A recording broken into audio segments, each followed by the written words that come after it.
Good morning students. तो last बेटे हमने लेक्चर में देखा था isomerism.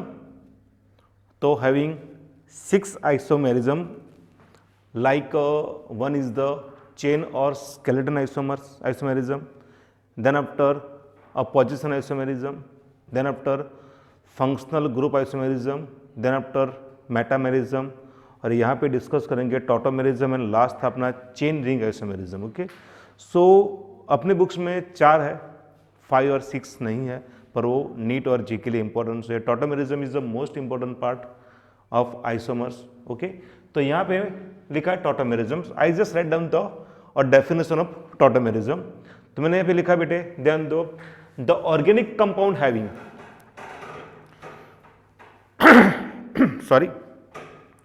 the organic compound having same a molecular formula but isomers differ in the arrangement of atoms are in a dynamic equilibrium with each other are called tautomers and this phenomenon is called tautomerism। मतलब बेटे जो दो isomer है दोनों का molecular formula क्या होगा, same होगा, पर दोनों का जो अरेंजमेंट है both the isomers are a dynamic in equilibrium. जैसे मेरे पास है बेटे इथेनॉल है, इथेनॉल का फॉर्मूला सबको पता है। अगर मैंने लिखा है यहाँ पे तो ऐसे बन जाएगा इथेनॉल CH3CHO, ये अपना हो गया इथेनॉल। पर यहाँ पे I just write down the skeleton of ethanol. तो हैविंग 2 कार्बन, सो मैंने यहाँ पे लिखा है 1 and 2, डबल बॉन्ड यहाँ पे आएगा O, यहाँ पे मैंने लिखा है H, बाकी एक H यहाँ पे आएगा, एक H यहाँ पे आएगा और एक H बेटे यहाँ पे आएगा। ठीक है, सो यहाँ पे क्या होगा, this 2 isomer in a dynamic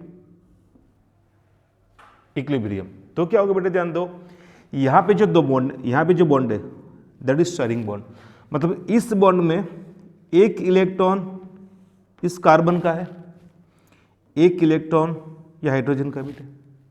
same as यहाँ पे having 2 bond, 1 is sigma, second is pi. आपको पता है बेटे जब भी अगर किसी 2 एटम्स के बीच में एक से ज्यादा बॉन्ड आया तो that is always a pi bond. सब में एक सिग्मा तो रहेगा ही, पर जो एक्स्ट्रा बॉन्ड बना, जैसे मेरे पास, चलो मैंने यहाँ पे लिख दिया है, अगर मैंने लिखा है यहाँ पे C बॉन्ड C, मतलब it is only a sigma bond. If I let down और 2 बॉन्ड बिटवीन 2 कार्बन, तो यहाँ पे एक तो सिग्मा होगा ही, जो एक्स्ट्रा बना that is a pi bond. अगर मैंने यहाँ पे लिखा है C ट्रिपल बॉन्ड C, मैंने यहाँ पे लिख दिया बेटे यहाँ, तो एक फिक्स है, एक तो कौन होगा, एक तो सिग्मा ही होगा, बाकी जो एक्स्ट्रा बचा दोनों क्या बनेंगे बेटे, पाई। यानी ध्यान दो, whenever we make a bond between 2 carbon or 2 atoms, तो मिनिमम एक तो क्या होगा, सिग्मा होगा, मतलब राजा एक ही होता है। ओके, जो बाकी बॉन्ड बना वो ऑलवेज क्या होगा बेटे, पाई बॉन्ड ही होगा।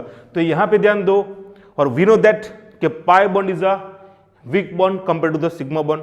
ओके, वो कैसे बनता है, तो वर्टिकल अरेंजमेंट में, मतलब सरफेस के ऊपर बनता है तो वीक होता है। वी नो दैट, हमने हाइब्रिडाइजेशन में वो सीखा हुआ है। तो यहाँ पे ध्यान दो, यहाँ पे जो बॉन्ड है तो 2 इलेक्ट्रॉन किसके, चलो यहाँ पे एक्स्ट्रा इलेक्ट्रॉन में कर दूंगा। आपको पता होगा कि ऑक्सीजन के आउटर मोस्ट ऑर्बिटल में 6 इलेक्ट्रॉन थे, 2 उसने शेयरिंग में रख दिया, 2 यहाँ पे, 4 एक्स्ट्रा हो गया। जिस इलेक्ट्रॉन ने रिएक्शन में पार्ट नहीं लिया, जो इलेक्ट्रॉन ने बॉन्डिंग में पार्ट नहीं लिया, that is called lone pair electron, या उसको बोलते हैं नॉन बॉन्डिंग इलेक्ट्रॉन। यानी ये जो बेटे हो गया ना, this 2 pair do not take part in the bonding section, that's why that is called lone pair।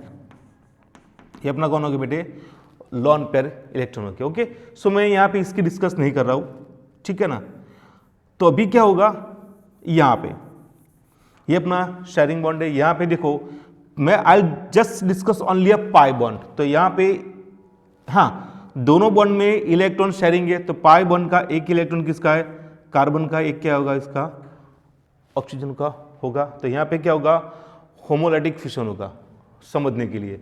यानी दोनों एटम्स एक एक इलेक्ट्रॉन के साथ क्या हो जाएगा, रिमूव हो जाएगा। मतलब यहाँ पे एक इलेक्ट्रॉन यहाँ पे चला गया, एक यहाँ पे आ गया, एक पाई का इलेक्ट्रॉन कार्बन के पास, एक यहाँ पे आ गया।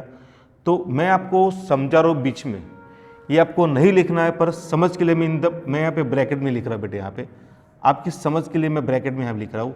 तो क्या हो गया, HCH, ये इलेक्ट्रॉन कार्बन का हो गया, ये इलेक्ट्रॉन किसका हो गया, हाइड्रोजन का, जो बॉन्ड से निकल गया हो। यहाँ पे सिंगल बॉन्ड है ही, यहाँ पे क्या हो गया, एक इलेक्ट्रॉन किसका हो गया बेटे, कार्बन का, ये बॉन्ड तो ऐसे ही है, और एक इलेक्ट्रॉन यहाँ पे आ गया ऑक्सीजन का। मतलब 1 2 3 4 जो मैंने यहाँ पे लिखा था मैंने उसको ऐसे ही छोड़ दिया बेटे, बाकी यहाँ पे होगा H। ओके, मैं इसको आपको समझा रहा हूँ बेटे। यहाँ पे अभी होगा क्या, हाइड्रोजन गोइंग टुवर्ड्स ओ साइड, एक इलेक्ट्रॉन H के पास भी है, एक O के पास की है, तो यहाँ पे क्या होगा, शेयरिंग हो जाएगा, मतलब OH बन गया। सेकंड थिंग, इसका इलेक्ट्रॉन क्या होगा, बॉन्ड बना देगा। मतलब होगा क्या, यहाँ पे कुछ ऐसा बन गया, HCH, डबल बॉन्ड C, यहाँ पे H, और यहाँ पे बेटे क्या आ गया, OH हो गया। That is called vinyl alcohol. ये अपना कौन हो गया, ये अपना कौन है, इथेनॉल है, इथेनॉल है, ये अपना कौन हो गया, विनाइल अल्कोहल, विनाइल अल्कोहल। या फिर इसको बोलेंगे बेटे इथेनॉल भी बोल सकते हो बेटे यहाँ पे, ठीक है, हैविंग अल्किन और अल्कोहल। क्लियर। तो मैंने आपको सिर्फ समझाया बेटे हाउ टू कन्वर्ट। तो ये क्या होगा, कन्वर्जन होता रहेगा, that is called a tautomerism. आया समझ में। तो यहाँ पे जो होगा बॉन्ड में एक इलेक्ट्रॉन कार्बन का, हाइड्रोजन का, मैंने दोनों को सेपरेट कर दिया। वैसे मैं पाई बॉन्ड का इलेक्ट्रॉन भी सेपरेट कर दिया, एक C के पास लेके चला गया, एक O के पास लेके चला गया। अभी क्या होगा, H के पास इलेक्ट्रॉन है, make a bond with the oxygen, तो यहाँ पे OH बन गया। बाकी जो इलेक्ट्रॉन बचा है, एक कार्बन का, इस कार्बन का, दोनों क्या होगा, बॉन्डिंग बनेगा, बन गया double bond, that is called tautomerism. Okay, एक और एग्जांपल मैं यहाँ पे लेता हूँ, आया समझ में। एक और एग्जांपल लेता हूँ बेटे, कीटो फॉर्म और इनोल फॉर्म। बार बार देखोगे कि ये जो टॉपिक है ना GOC का, आगे बहुत ही काम में आने वाला है। So we having content like keto form, तो कीटो फॉर्म यहाँ पे लिख रहा हूँ बेटे, ध्यान दो। So we having like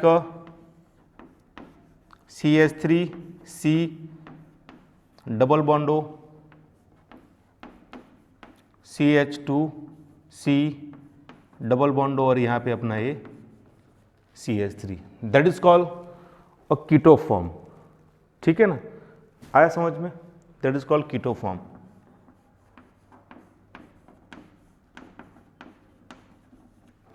okay, अगर आपको अभी भी कंफ्यूजन हो रही है तो मैं थोड़ा चेंज करूँ इसको। यहाँ पे देखो, ध्यान दो, वही का वही स्ट्रक्चर है, सिर्फ क्या करता है बेटे में, ये जो H है ना, जो एक्स्ट्रा H है ना, 2 H है ना, तो मैं इसको ऐसे करूँ, चलेगा आपकी समझ के लिए। एक H को मैंने यहाँ पे रखा है, दूसरा H मैंने यहाँ पे कर दिया है। आया समझ में। जैसे आगे किया था वैसे ही यहाँ पे करना है। एक इलेक्ट्रॉन कार्बन का है, एक किसका है, हाइड्रोजन का है, यहाँ पे कौन है बेटे, ऑक्सीजन है। तो क्या होगा, एक पाई इलेक्ट्रॉन यहाँ पे आएगा, एक पाई इलेक्ट्रॉन यहाँ पे आएगा। मैं बीच में लिखूँ तो कुछ ऐसे बनेगा, आपकी समझ के लिए। ये आपको हर बार ऐसे ड्रॉ नहीं करना है बीच में।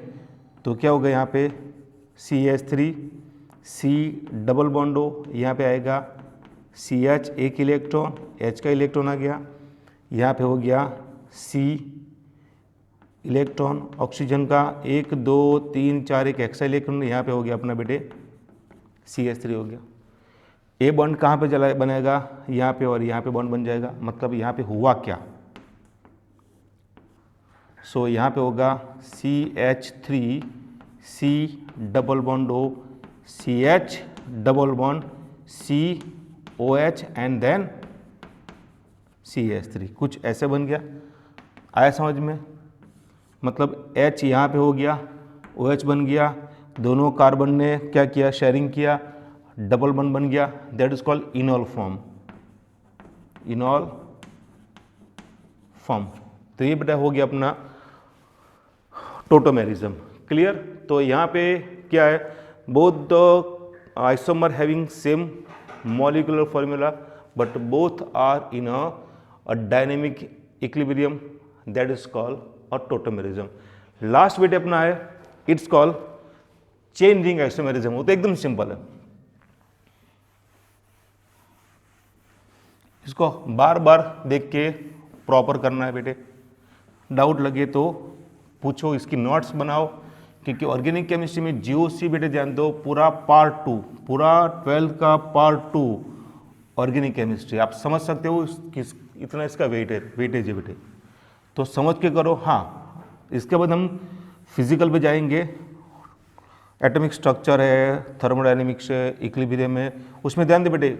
बहुत सारे चैप्टर और 12 के चैप्टर के साथ कनेक्टेड है, जैसे thermodynamics with the equilibrium with the chemical kinetic, okay, redox electrochemistry, organic तो पूरा कंबाइंड है, okay. Last but not least, it's called chain ring isomerism.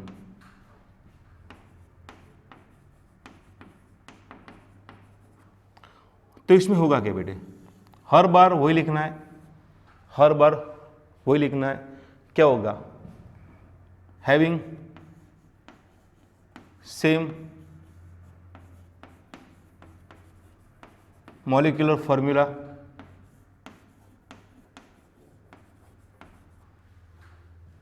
but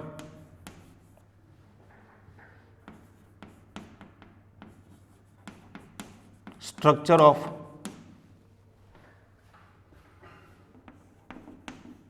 compound like cyclic or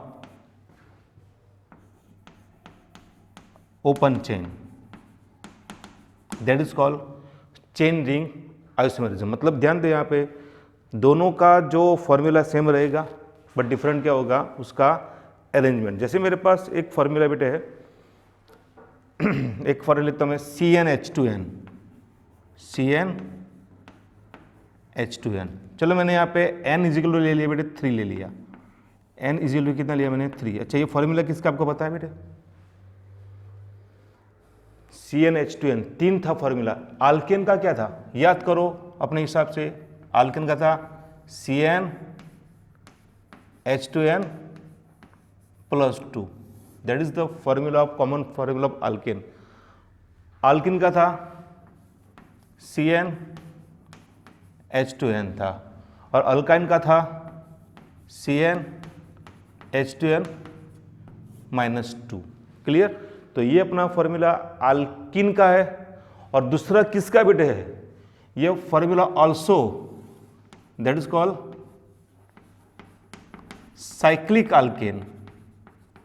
देखो बेटे, ये फॉर्मूला आल्किन का भी है और साइक्लिक आल्केन का भी है। कैसे, मैंने n कितना ले बेटे यहाँ पे 3 लिया, तो क्या बनेगा C3H6 बनेगा बेटे यहाँ पे, okay. So I make a formula, I make a structure of alkyne. तो आपको पता होगा बेटे कैसे बनेगा इसका, एक बन गया कितना CH3CH double bond CH2, okay. Counting the number of carbon 1 2 3 3, number of hydrogen 3 1 4 2 6 हो गया। मतलब ये अपना कौन है, how many carbon that is 3 double bond है, दैट इज कॉल्ड प्रोपीन। मैं इसका दूसरा स्ट्रक्चर बना रहा हूं, ध्यान दो बेटे, CH2 CH2 एंड CH2 हो गया बेटे। यहां पे देखो all the carbon having single bond, that's why it's alkane. 3 carbon propane, structure cyclic, that is called cyclopropane, that is called cyclopropane, okay. एक एग्जांपल और लिख सकते बेटे यहां पे,